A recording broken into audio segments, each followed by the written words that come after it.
দীর্ঘ জল্পনার অবসান ঘটিয়ে অবশেষে কেন্দ্রীয় অষ্টম পে কমিশন গঠনের কিন্তু সূত্রপাত হয়ে গেল। সেই রকমই কিন্তু একটা ইঙ্গিত পাওয়া গেল। আমরা জানি গত 16ই জানুয়ারি অষ্টম বেতন কমিশন গঠনের জন্য কেন্দ্রীয় মন্ত্রিসভা কিন্তু অনুমোদন দিয়েছিল। আর তারপর এই মঙ্গলবার কি হলো না, টার্মস অফ রেফারেন্স বা টিওআর, মানে যাকে এক কথায় বলে থাকি যে সুপারিশ করা শর্তাবলী, সেই পেশ করার সম্মতিও দিয়ে দিল কিন্তু মন্ত্রিসভা। আর এই মন্ত্রিসভার বৈঠকের পরে কেন্দ্রীয় মন্ত্রী অশ্বিনী বৈষ্ণব তিনি কি বলেন না, 12 থেকে 18 মাসের মধ্যে চূড়ান্ত সুপারিশ কিন্তু জমা পড়বে এবং সেটা করবে অবসরপ্রাপ্ত বিচারপতি রঞ্জনা দেশাইয়ের নেতৃত্বাধীন 3 সদস্যের কমিশন। তিনি আরও উল্লেখ করেন যে যার ফলে 50 লক্ষ কেন্দ্রীয় সরকারি কর্মী ও প্রায় 69 লক্ষ পেনশনভোগী লাভবান হবে। আর তারপর থেকেই কিন্তু একটা জল্পনা শুরু হয়ে গেছে যে কতটা কি বেতন বাড়তে পারে। দেখুন, আজকের এই ভিডিওতে এই অষ্টম পে কমিশনের কিছু ছোট ছোট বিষয় আমি আপনাদের সামনে তুলে ধরব। কি বিষয়গুলো তুলে ধরব না, দেখুন এই পেনশনের এই পে কমিশনের যে বিষয়টা তুলে ধরব সেটা হচ্ছে যে তার কাজ কীরকমভাবে কবে থেকে শুরু হয়েছে, কবে থেকে এই পে কমিশন চালু হতে পারে, ফিটমেন্ট ফ্যাক্টর ঠিক কত হতে পারে আর কতটা পরিমাণ বেতনটা বাড়তে পারে, আর তারপর রাজ্য এবং কেন্দ্রের ফারাকটা ঠিক কোন জায়গায় যেতে পারে, এই বিষয়গুলি নিয়ে একটা ছোট্ট করে আলোচনা আপনাদের সামনে তুলে ধরার কিন্তু চেষ্টা করব। দেখুন, আমরা প্রত্যেকেই জানি যে 10 বছর পর পর একটা করে অস্থায়ী কমিশন কিন্তু তৈরি করা হয় রাজ্য কেন্দ্র উভয় ক্ষেত্রেই।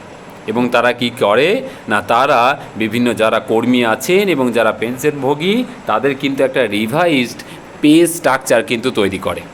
আর এই রিভাইজ পে স্ট্রাকচার তৈরি করতে গেলে সবথেকে বড় কার্যকরী ভূমিকা কিন্তু নিয়ে থাকে ফিটমেন্ট ফ্যাক্টর। এই ফিটমেন্ট ফ্যাক্টরটা আসলে কী?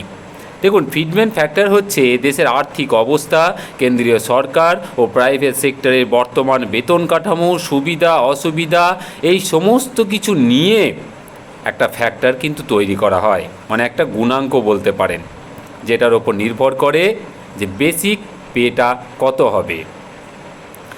দেখুন, এই ফ্যাক্টরটাই কিন্তু ঠিক করে দেয় যে বেতন কাঠামোয় কত টাকা করে মাইনে বাড়বে।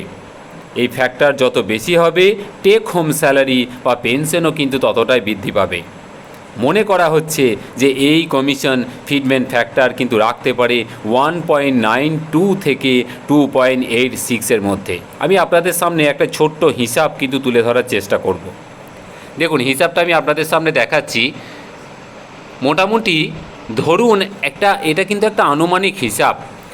আমি এখানে 3টে কিন্তু ফিটমেন্ট ফ্যাক্টর আমি এখানে তুলে ধরবো। যদি 1.83 হয় তাহলে কত বর্ধিত বেতন হবে, যদি 2.00 হয় কত হবে, এবং 2.46 হলে ঠিক কত হবে। 7 পে কমিশনে লেভেল 1-এর বেসিক পে স্ট্রাকচার যদি আমরা 18,000 ধরে নিই এবং তার সাপেক্ষে যদি আমরা কারেন্ট বেসিকটা মানে ফিটমেন্ট ফ্যাক্টর যদি 1.83 ধরি, তাহলে কিন্তু বেসিক পেয়ে গিয়ে দাঁড়াবে 32,940 টাকা। এটা হচ্ছে লেভেল 1-এর ক্ষেত্রে। আর যদি দ্বিগুণ হয় 36,000, আর যদি 2.46 গুণ হয়ে থাকে ফিটমেন্ট ফ্যাক্টর, তাহলে কিন্তু লেভেল 1-এর ক্ষেত্রে অষ্টম পে কমিশনে গিয়ে বেসিক পে দাঁড়াবে 44,280 টাকা।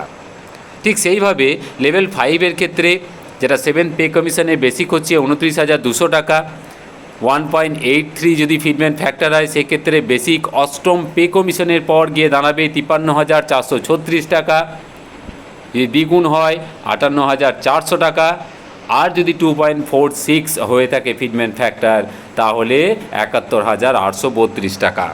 ঠিক সেই রকমই লেভেল 10-এর ক্ষেত্রে যাদের 7 পে কমিশনের পর বেসিক হচ্ছে 56,100 টাকা, তার কিন্তু ফিটমেন্ট ফ্যাক্টর 1.83 হলে পরে বেসিকটা গিয়ে দাঁড়াবে অষ্টম পে কমিশনের পর 1,02,663 টাকা। দ্বিগুণ হলে 1,12,200 টাকা, এবং 2.46 গুণ যদি ফিটমেন্ট ফ্যাক্টর হয়ে থাকে বা 2.46, তাহলে কিন্তু বেসিকটা গিয়ে দাঁড়াবে 1,38,006 টাকা। তাহলে মোটামুটি সামগ্রিকভাবে দেখলে পরে ঠিক কত দাঁড়াচ্ছে বেতনটা, হাইকটা কীরকম হচ্ছে। দেখুন, অষ্টম পে কমিশনের পর যদি মোটামুটি একটা আনুমানিক হিসাব করা যায়, তাহলে দেখা যাচ্ছে যে লেভেল 1-এর ক্ষেত্রে মোটামুটি কম করে 8,000 টাকা পর্যন্ত কিন্তু বৃদ্ধি পাচ্ছে বেসিকটা। লেভেল 2-এর ক্ষেত্রে 12,000, লেভেল 3-এর ক্ষেত্রে 18,000 এবং লেভেল 4-এর ক্ষেত্রে কিন্তু 25,000 টাকা পর্যন্ত কিন্তু বৃদ্ধি পেতে পারে। দেখুন, এই যে হিসাবগুলো দিচ্ছি, এই হিসাবগুলো কিন্তু সবই আনুমানিক, মোটামুটি একটা আলোচ্য বিষয়, আলোচনা যেরকম চলছে তার ওপর ভিত্তি করে আমি কিন্তু আপনাদের সামনে তুলে ধরার চেষ্টা করছি। বাকিটা পরে যখন ফাইনালি রিপোর্ট আসবে তখন কিন্তু দেখা যাবে। এরপরে যে বেসিক স্ট্রাকচার যেটা দাঁড়াচ্ছে তার সাথে কিন্তু যোগ হবে বাকি যে অ্যালাউন্সেস যেগুলো আছে সেগুলো আমরা প্রত্যেকেই জানি। তাহলে এই ছিল মোটামুটি অষ্টম পে কমিশন, তার ডিটেলস এবং কবে কী ঘোষণা হতে পারে সেই বিষয়টা। এবার প্রশ্ন হলো যে তাহলে কবে থেকে চালু হতে পারে।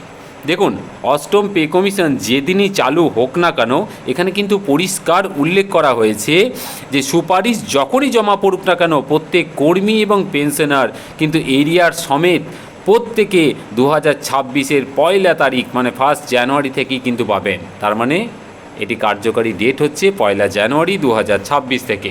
কতটা বেতন বাড়তে পারে আমি আপনাদের একটা আনুমানিক হিসাব আমি দেখালাম। আর রাজ্য আর কেন্দ্রের ফারাক, রাজ্যের সাথে কেন্দ্রের আপাতত পে কমিশন বাদই দিন, যদি এর ফারাক হয় তাহলে প্রত্যেকেই জানেন 18 এবং 55 রানিং কেন্দ্রের, 55 সাথে 3% জুলাই হিসাবে যোগ হবে, তাহলে 55 আর 3 58, তার মানে 58 18 মানে 40% ডিএ এমনিই ফারাক হয়ে গেছে। পে কমিশনটা বাকিটা আপনারাই হিসাব করে নিন। একটা বিস্তর সীমাহীন ফারাক কিন্তু হতে চলেছে রাজ্য এবং কেন্দ্রের কর্মচারীদের বেতন এবং পেনশনের যে স্ট্রাকচার আছে সেই স্ট্রাকচারে। এই ছিল মোটামুটি আপডেট। অফিসিয়াল আপডেট যখন আসবে আমি আরও তুলে ধরব। যেটুকু আপডেট এসছে সেটুকুই কিন্তু আপনাদের সামনে তুলে ধরলাম। খুব ভালো থাকবেন, ধন্যবাদ।